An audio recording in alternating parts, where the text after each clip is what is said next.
먼저 11절 말씀을 한번 같이 읽어보겠습니다. 시작. 오직 너 하나님의 사람아 이것들을 피하고 의와 경건과 믿음과 사랑과 인내를 온유를 따르라. 아멘. 요즘 보면 누구와 만나면 악수하고 통성명하고 인사를 할 때 명함을 이렇게 내놓습니다. 그래서 제가 받아놓은 명함이 굉장히 많아요. 만나는 사람마다 명함을 이렇게 줍니다. 그런데 그 명함을 살펴보니까 거기 나이도 기록되어 있지 않고 학벌도 없고 또 무슨 성격이니 과거니 하는 것 전혀 기록이 없습니다. 그 이력에는 오직 한 가지 소속이 있을 뿐입니다. 나 어느 회사 사람입니다. 어느 대학 교수입니다. 소속입니다. 소속. 그 소속에 의해서 그 사람이 평가되는 것입니다. 자기 자신을 내놓을 때 설명할 수 있는 것은 자신의 소속인 것입니다. 소속이 어디냐? 이것이 그렇게 중요합니다. 여러분의 소속은 어디입니까? 오늘 본문 말씀은 말씀합니다. 오직 너 하나님의 사람아. 너는 하나님의 사람이다. 하고 그 소속을 분명하게 말씀을 하십니다. 이 소속을 말씀하시고 이제 보십시오. 11절에 계속 보시면 하나님의 사람이 피할 것이 있고 따를 것이 있다 하십니다.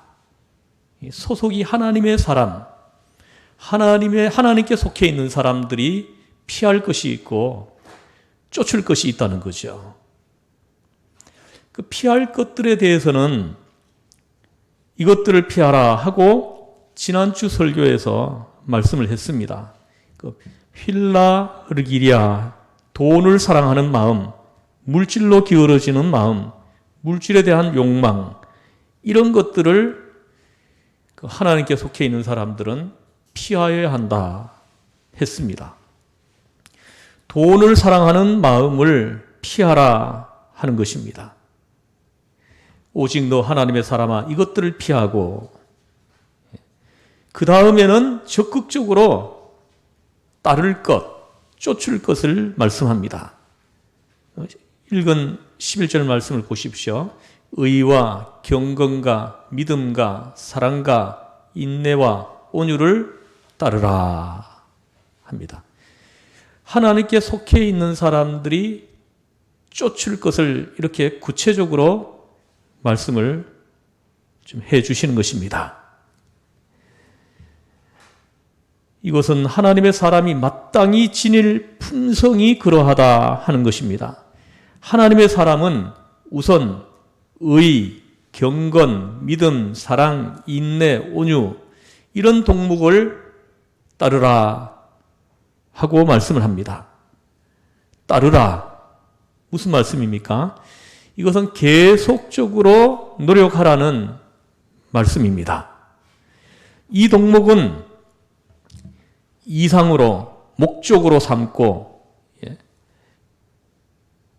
방금 말씀하신 의와 경건과 믿음과 사랑과 인내와 온유 이 덕목을 우리 하나님께 속해 있는 사람들이 이상으로 목적으로 삼고 힘써 온 정력을 기울이라 하고 말씀을 하시는 것입니다. 이 노력을 12절에 가서 말씀합니다. 전쟁 상황으로 설명하는 것입니다. 싸우라는 것입니다. 싸우라고 말씀합니다. 이걸 지키기 위해서, 이걸 따르기 위해서 싸우라는 거예요. 우리 성도들, 하나님께 속해 있는 하나님의 사람들의 매일매일의 삶이 싸움입니다. 싸움. 이것을 지키기 위한 싸움이라는 거죠. 사도 바울은 디므 4장 7절에서 스크린에 좀 띄워주세요. 디므 4장 7절에서 이렇게 고백합니다. 내가 선한 싸움을 싸우고 나의 달려갈 길을 마치고 믿음을 지켰으니 내가 선한 싸움을 싸웠다 하고 고백을 합니다. 사도 바울은 평생 동안 싸움을 했다고 고백을 합니다. 어떤 싸움이요? 선한 싸움. 의와 경건과 믿음과 사랑과 인내와 온유를 따르는 쫓는 그 싸움을 계속해서 해왔다는 거죠. 바울 자신은 그 일평생 살아온 생이 특별히 전도 사역을 위해서 수고한 생이 바로 전쟁 상황이었음을 말씀하는 것입니다. 계속 싸웠다는 거예요. 그래서 자신의 생애 자체를 하나의 전쟁 상황으로 비유해가지고 말씀을 하고 있는 것입니다. 그러면 오늘 본문을 통해서 그것이 어떤 싸움인지를 보겠습니다. 먼저 의를 쫓기 위해서 불의와 싸우는 싸움입니다. 모든 불의를 물리치고 의를 쫓아가는 싸움입니다. 의를 지키기 위해서는 불의를 버려야 되는 것 아닙니까? 이거 보통 싸움이 아니에요. 저는 목사가 되었지만 목사가 된 저도 매일매일 이 싸움을 하는 것을 발견을 합니다.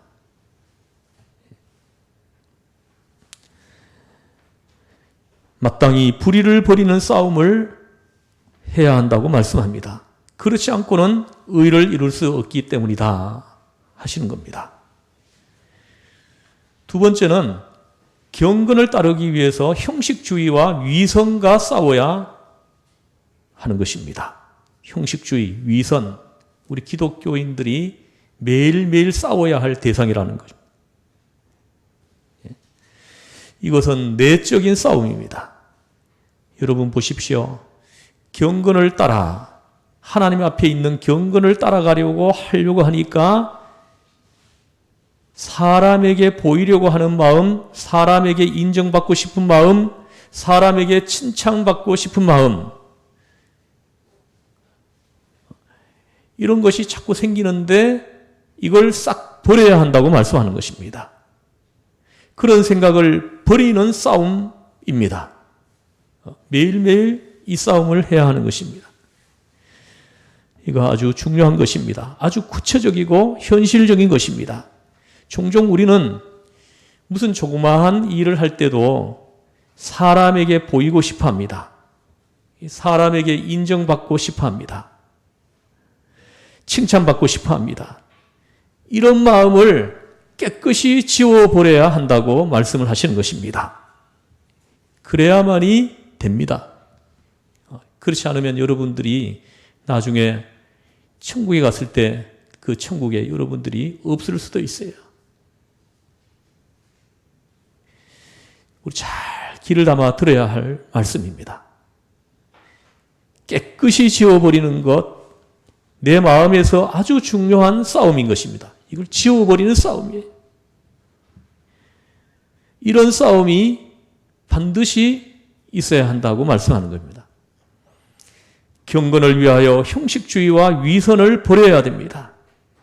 사람 앞에 잘 보이려고, 나타내려고 하는 마음, 깨끗이 끊어버려야 되는 것입니다. 이거 하나님의 사람들에게, 하나님께 속해 있는 사람들에게 너무나 큰 싸움입니다. 이 싸움에서 지면 어떻게 됩니까? 위선자가 되는 것입니다. 이 싸움에서 지면 어떻게 됩니까? 형식주의자가 되는 것입니다. 경건을 이익의 방도로 생각하는 사람, 경건을 이익의 수단으로 삼는 사람이 되는 것입니다. 이것은 그리스도인들에게 비참한 일입니다. 세 번째는 믿음입니다. 12절을 한번 같이 읽어보겠습니다. 시작. 믿음의 선한 싸움을 싸우라. 영생을 취하라. 이를 위하여 내가 부르심을 받았고 많은 증인 앞에서 선한 증언을 하였도다. 아멘. 믿음의 선한 싸움을 싸우라 하십니다. 믿음을 쫓아 살기 위해서 어떻게 해야 합니까? 의심을 버려야 합니다. 우리의 마음속에 있는 의심, 그것을 지워버려야 되는 것입니다. 이 의심이 우리 마음속에 자리 잡고 있으면 우리의 신앙생활은 점점 퇴보하게 됩니다. 결국에는 믿음을 버리는 데까지 갈 수가 있다는 것입니다. 그래서 오늘 말씀하시는 것입니다. 이 의심과 싸워야 된다는 것입니다. 이 의심이 내 마음속에 없어지도록 하기 위해서 매일매일 싸움해야 된다는 것입니다. 어떤 산부인과 의사의 부인이 의부증에 빠졌습니다. 남편을 의심하는데 꼴똘하게 의심을 합니다. 간호원과 남편이 병원에서 같이 일을 하니까 거기에 있다고 생각을 했습니다. 자꾸 그런 생각을 하고 남편의 기가가 늦어질 때마다 지금은 수술을 하고 있는가, 연애를 하고 있는가 의심을 하게 됩니다. 잠이 들면 남편이 딴 여자하고 열렬히 연애하는 꿈을 꾸는 것입니다. 깼다가 다시 잠들어도 같은 꿈을 꾸는 것입니다.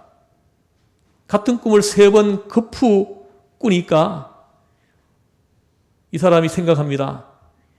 이건 보통 꿈이 아니구나. 이건 영감이다.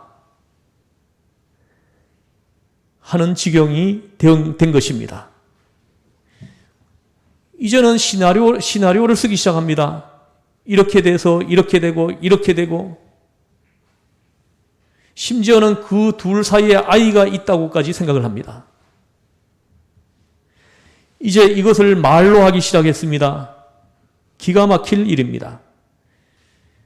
남편은 말문이 막힙니다. 그 부인의 시누이 되는 사람이 이 이야기를 듣고 오빠한테 찾아가서 물어봤습니다. 오빠, 이런 이야기가 있는데 사실이세요? 오빠는 말합니다. 아니다. 너무나 어이없어 합니다. 야, 무슨 소리냐? 정신 나갔냐? 그 동생이 들어보니까 사실이 안 그런 것 같은 거예요. 언니가 말하는 것이 사실이 아니다 하는 것입니다. 그래서 올케한테 언니, 오빠가 정말 그런 거야? 하고 물었습니다.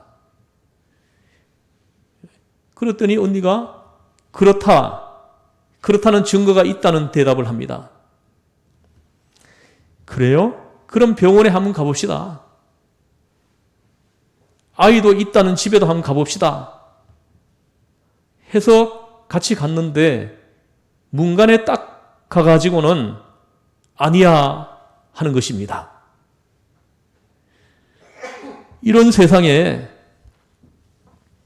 여러분, 의심을 하기 시작하면 의심할 만한 꼬투리가 자꾸만 생산되는 것입니다.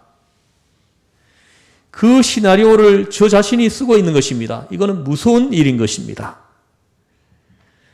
여러분, 우리의 이성, 참 좋은 이성이지만 구원받지 못한 이성은 결정적으로 의심을 만들게 되어 있습니다.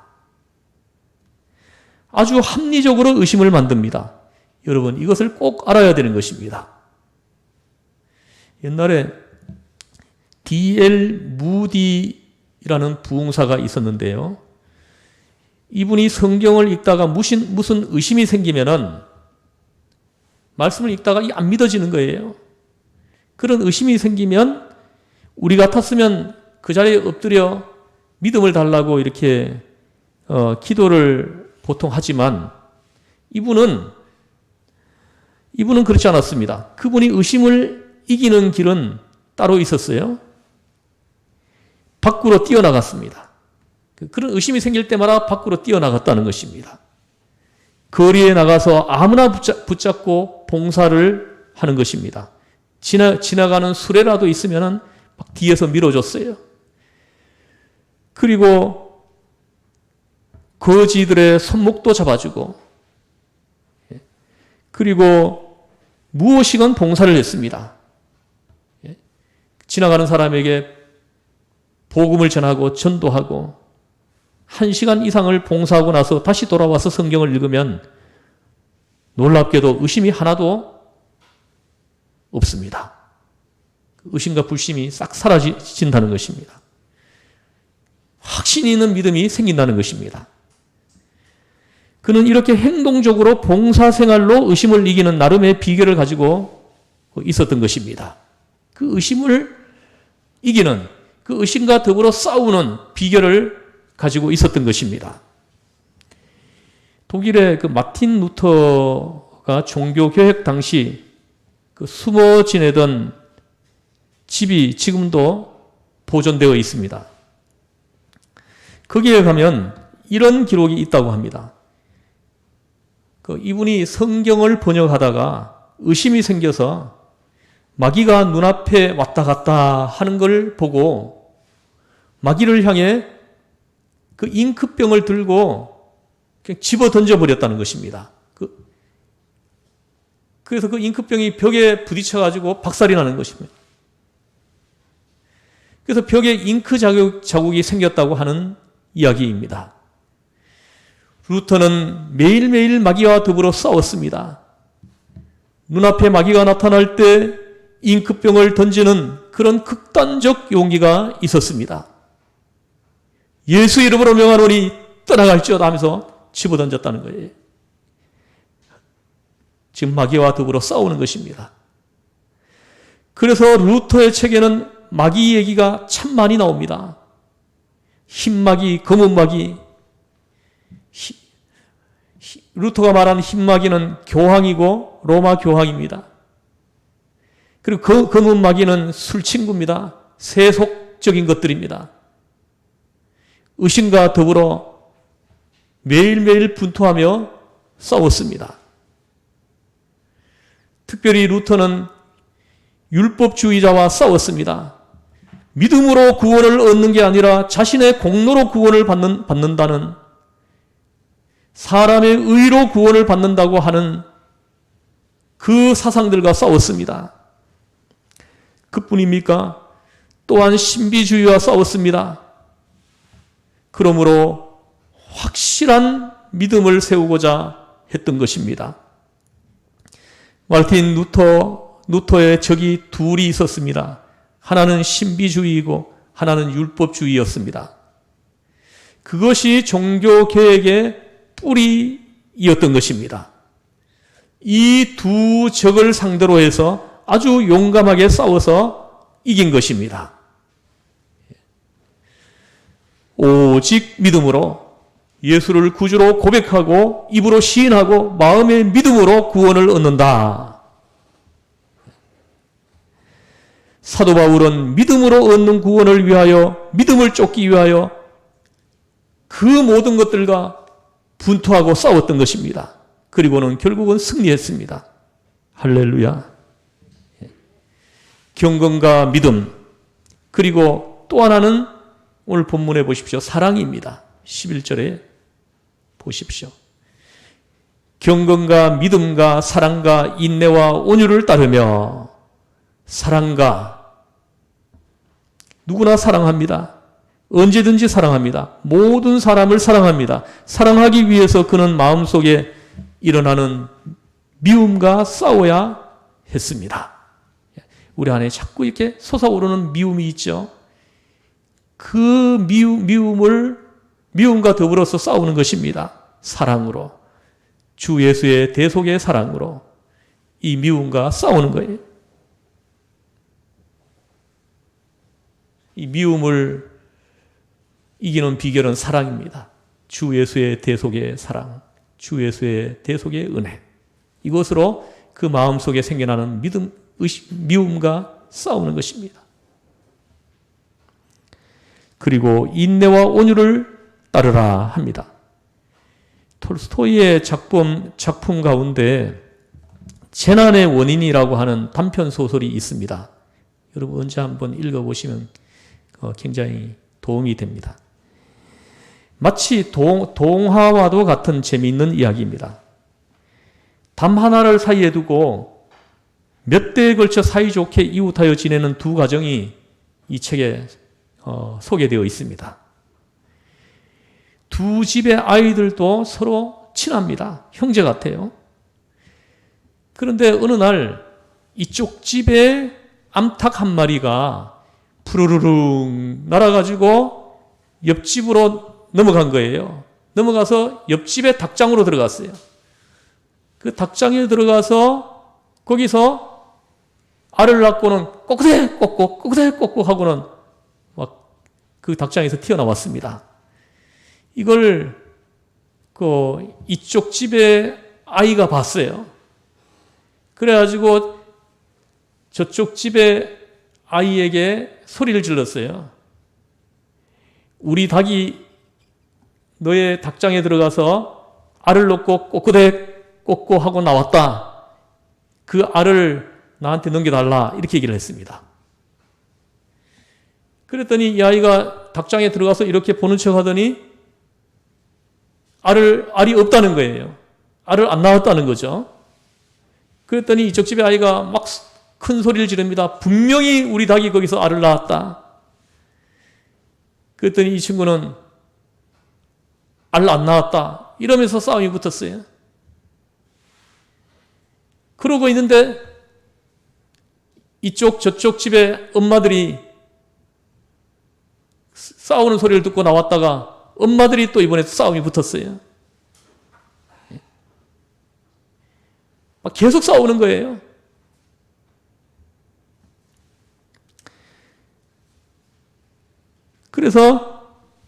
그러다가 저녁이 되었습니다. 저녁이 되는데 이제 아빠들이 들어왔어요.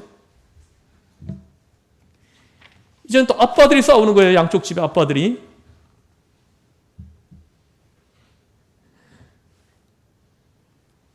그들끼리 양쪽에서 막 그렇게 싸우는 것입니다. 대판 싸움이 벌어졌습니다. 피 터지게 싸우더니 이쪽 집 아버지가 홧김에 저쪽 집에 불을 질러버렸어요. 불이 막 타오르는데 공교롭게도 그때 큰 바람이 확 불어버렸습니다. 그 바람에 이쪽 집까지 불이 옮겨 붙어가지고 다 타버렸어요. 양쪽 집이 불이 붙어 다 타버린 것입니다. 잿더미에 두 가정이 올라앉은 것입니다. 기막힌 노릇이죠. 여러분 무엇 때문입니까? 이게 지금 문제인 것입니다. 소설의 핵심이 여기에 있습니다. 도대체 무엇 때문에 이렇게 됐는가? 계란 하나 때문이라고요? 아닙니다. 그러면 무엇 때문이죠? 계란 하나 때문이 아닙니다. 원인은 자존심과 교만에 있었던 것입니다. 오만한 마음 때문이요, 죄 때문이었던 것입니다. 결국은 마음속에 온유와 겸손과 인내가 저들에게는 없었던 것입니다. 계란 있다, 없다 할 게 뭐 있습니까? 가서 보면 될 것 아니겠습니까? 가보지도 않고 소리 지르는 것입니다. 온유와 인내가 없었던 것입니다. 그 죄 때문에 두 집이 다 불타고 말았던 것입니다. 재난의 원인이 거기에 있었던 것입니다. 그리고 오늘 성경에 이제 말씀합니다. 믿음의 선한 싸움을 싸우라 하고 영생을 취하라 하고 말씀합니다. 독일의 작가 레마르크라고 하는 사람이 있는데 이 사람의 작품에 영화로도 나온 사랑할 때와 죽을 때라는 소설이 있습니다. 아주 유명한 작품입니다. 이 소설의 배경은 이렇습니다. 그 1차 대전에 독일군이 참전을 했는데 독일과 러시아가 싸우다가 러시아 전선에서 독일이 졌습니다. 그래서 지금 후퇴를 하고 있는데 그 패망해가는 독일군 중에 한 군인이 무려 2년 동안 한 번도 휴가를 나와본 일이 없다가 이제 겨우 3주간 동안의 휴가를 얻어가지고 집으로 돌아왔습니다. 그런데 고향에 돌아가 보니까 고향 동네가 전쟁으로 다 불타버리고 없어졌습니다. 성한 집이 하나도 없었습니다. 그때 이 군인이 소리 질렀습니다. 내가 누구를 위해 싸웠다는 말인가? 고향이 다 불타버렸는데 기가 막힌 채 고민하다가 그가 잘 아는 옛날의 교수님을 찾아갔습니다. 그 교수님은 반전 운동을 하다가 피신을 해서 지금 산중에 들어가 숨어 지내고 있었습니다. 전쟁은 나쁘다고 전쟁에 대한 비판을 하다가 이렇게 숨어 지내고 있었던 것입니다. 이 군인이 그분을 찾아갔습니다. 찾아가서 어찌 이럴 수 있습니까? 전쟁은 도대체 왜 하는 겁니까? 하고 기가 막혀 부르짖습니다. 그때 교수는 조용히 대답합니다. 그 책임은 하나님이 지셔야지. 그것 하나님께 있는 걸세. 하나님의 심판이지. 그리고 그가 남긴 마지막 말은 이렇습니다. 우리 독일이 영혼을 회복하기 위해서는 이 전쟁에서 반드시 져야 하네. 영혼을 구원하려면 이 전쟁에서 져야 한다. 그것이 이 소설에서 다루는 주제입니다. 영생을 취하라 합니다. 우리가 영생을 얻기 위해서는 우리의 교만, 우리의 자존심, 우리의 고집 이거 다 무너져 버려야 한다는 것입니다. 이게 안 무너지면은 우리 영생을 잃어버릴 수밖에 없다는 것입니다. 영생을 취하기 위해서는 이거하고 싸워야 된다는 거예요. 영생을 소유하지 못하게 하는 것들, 그것들을 싸워가지고 그걸 버려야 된다는 거죠.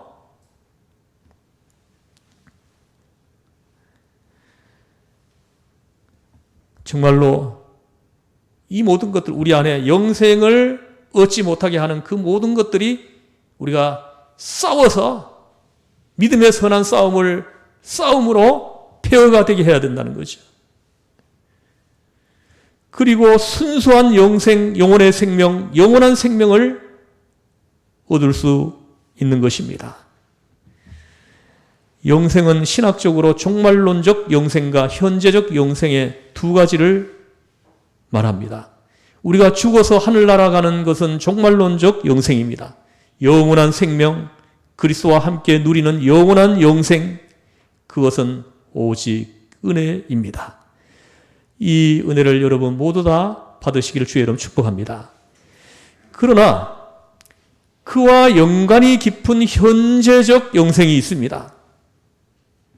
바로 오늘의 영생입니다. 이 영생은 바로 선한 싸움에 이기는 순간에 우리에게 찾아오는 것입니다.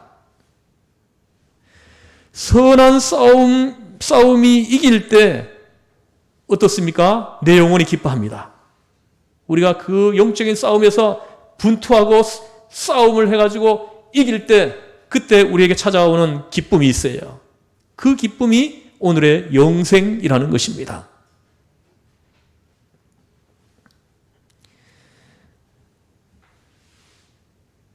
내 영혼이 기뻐합니다. 아주 기뻐합니다. 믿음의 싸움에서 이길 때 내 영혼이 기뻐합니다. 그것이 바로 오늘 말씀하는 영생입니다. 영생을 취하라. 그러나 만일에 선한 싸움에서 질 때는 어떻게 됩니까? 내 영혼이 지옥에 떨어진 것 같은 고통을 느끼잖아요. 여러분들이 매일매일 믿음의 삶을 살면서 의와 경건과 믿음과 사랑과 인내와 온유를 따르는 이걸 지키기 위해서 싸움을 하다가 이 싸움에서 패배해버리면은 그때 우리에게 찾아오는 것은 고통이에요. 이 고통이 바로 지옥이라는 거예요. 그래서 이 현재적 승리에서 오는 참된 기쁨을 영생이라고 말을 하는 것입니다. 그 자유한 영혼을 오늘의 영생이라고 말하는 것입니다. 그래서 이 현재적 영생과 여러분 종말론적 영생, 이것이 함께 이렇게 있는 거예요. 이게 분리되지 않는다는 것이죠. 여러분, 오늘도 여러분이 누군가를 한번 미워해 보십시오. 그러면 어떻게 됩니까? 마음속에 지옥이 만들어지는 것입니다.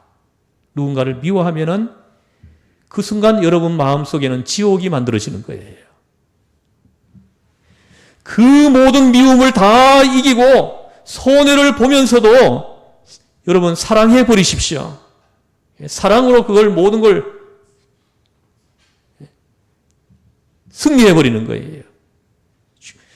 내 죄를 대속하시기 위해 십자가에 못 박혀 피 흘려 죽으신 자비하시고 은혜로우신 우리 주 예수님의 그 대속의 은혜, 그 대속의 사랑으로 싸워서 이기는 것입니다.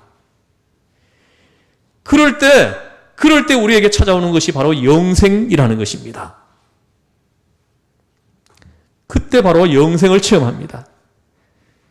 성도 여러분, 오늘 말씀합니다. 너 하나님의 사람아 하고 부르십니다. 너는 하나님께 속해 있는 사람이다. 선한 싸움을 싸우라. 믿음의 선한 싸움을 싸우라. 영생을 취하라 하고 말씀을 하십니다. 기도하겠습니다. 하나님 아버지, 세상 사람들은 그 소속을 나는 어느 회사 직원이다. 나는 어느 회사 사장이다. 어느 학교 교수다. 이렇게 말을 하지만 오늘 성경에서는 우리의 소속을 하나님의 사람이라고 선포합니다. 우리는 하나님께 속해 있는 사람이라고 말씀합니다. 하나님, 오늘 이 말씀, 하나님께 속해 있는 사람들이 지켜가야 할 것이 있다고 말씀합니다. 그것을 지키기 위해서 매일매일 믿음의 선한 싸움을 싸운다고 말씀합니다. 하나님 아버지, 우리가 이 말씀을 붙들고 매일매일 삶 속에서 믿음의 선한 싸움을 싸워서 승리하게 하시고 그 싸움에서 승리할 때 우리에게 찾아오는 그 기쁨, 그 영생, 그걸 우리가 체험하고 기뻐하고 감사하고 하나님께 영광을 올려드리는 우리의 매일매일의 삶이 되게 하여 주시옵소서. 우리를 죄에서 구원하신 예수님의 이름으로 기도드리옵나이다. 아멘.